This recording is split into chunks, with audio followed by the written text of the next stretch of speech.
Democrats fight amongst themselves over infrastructure and the Build Back Better plan, Republicans have formed a united front with their sights set on taking back the House and Senate in 2022.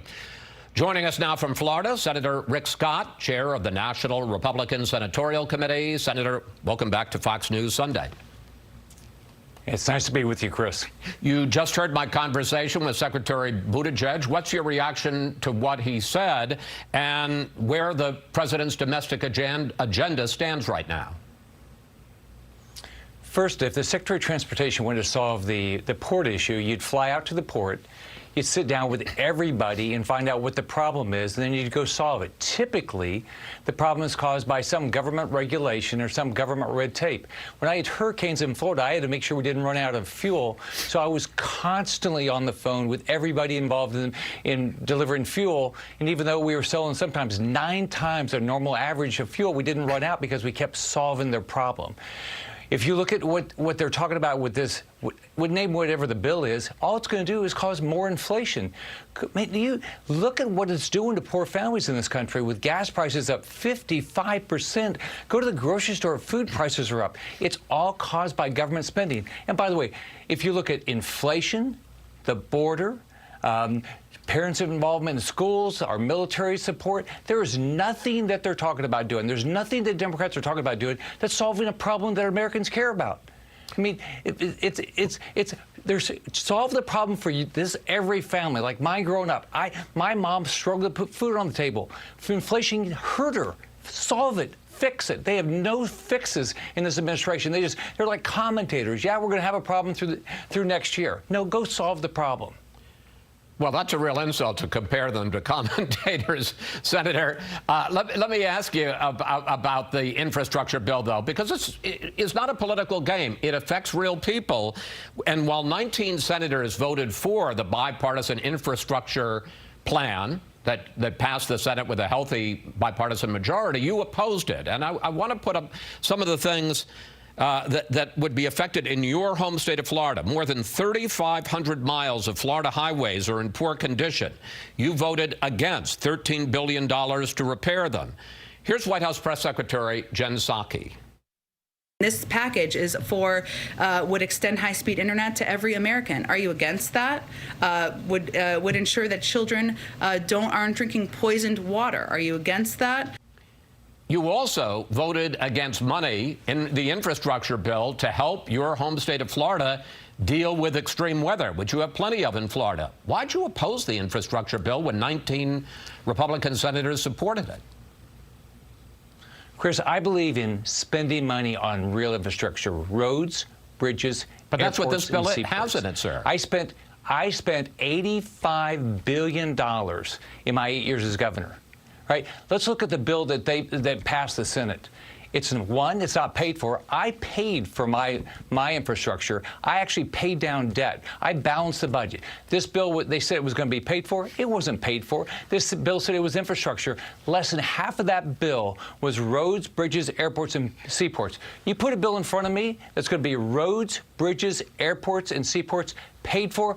I'm very interested in doing something like that. But I am not going to bankrupt this country. This country has almost $30 trillion worth of debt. That bill by itself was $250 billion of debt. This has got to end. This is causing inflation. I mean, this is hurting the poorest families. It's not hurting the rich. It's hurting families like mine growing up that have struggled to put food on the table with this ridiculous inflation. Solve that. We've got to live within our means like every family does. But, Senator, you talk about living within your means. You talk about the debt. You talk about deficits.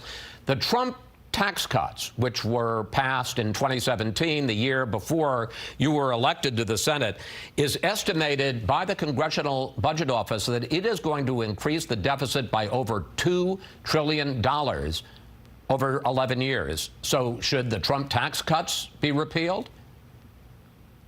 My experience is I cut taxes and fees 100 times over $10 billion, and I actually balanced a budget and paid off a third of the state debt. You can do both. The way you do it is you look at every line of your budget.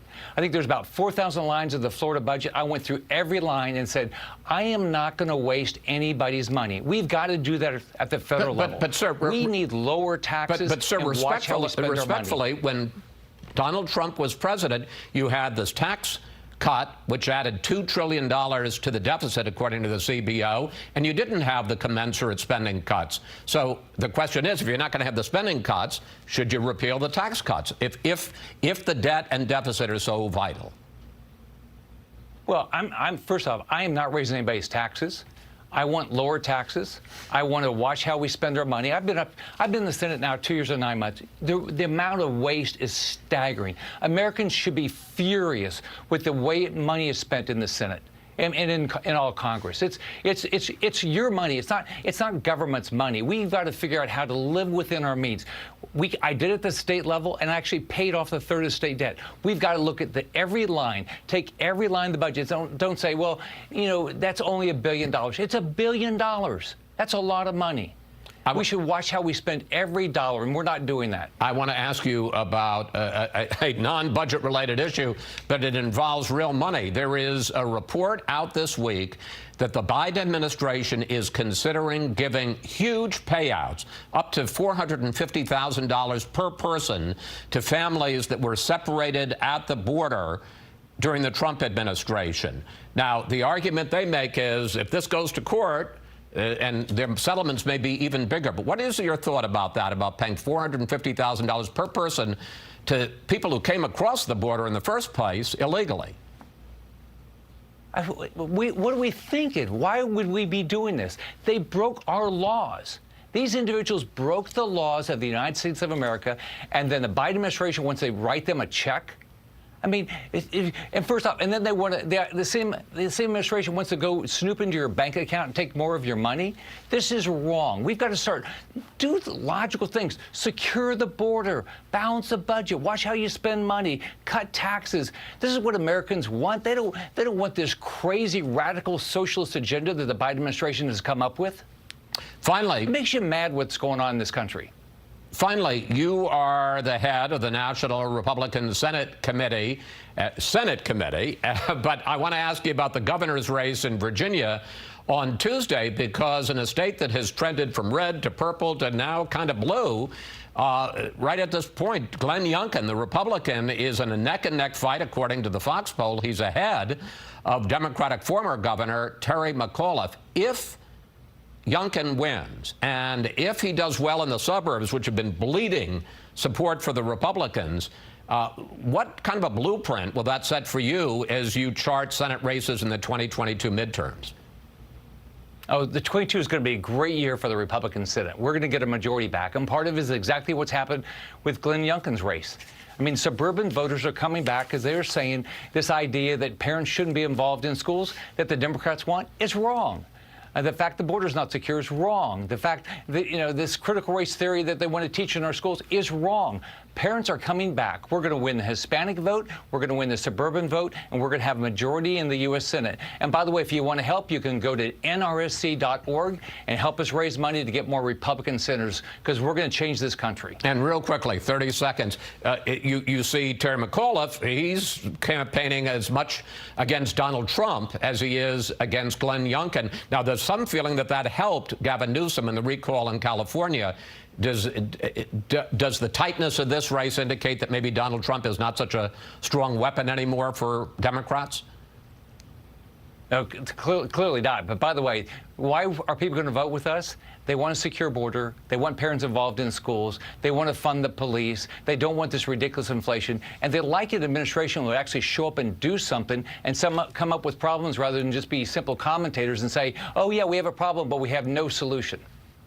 Again, stop attacking the commentators, Senator Scott. But they got elected to do something else. That's true. That's true. And good for the country that we're not elected. Senator Scott, thank you. Thanks for joining us. We'll be following developments on Capitol Hill closely this week.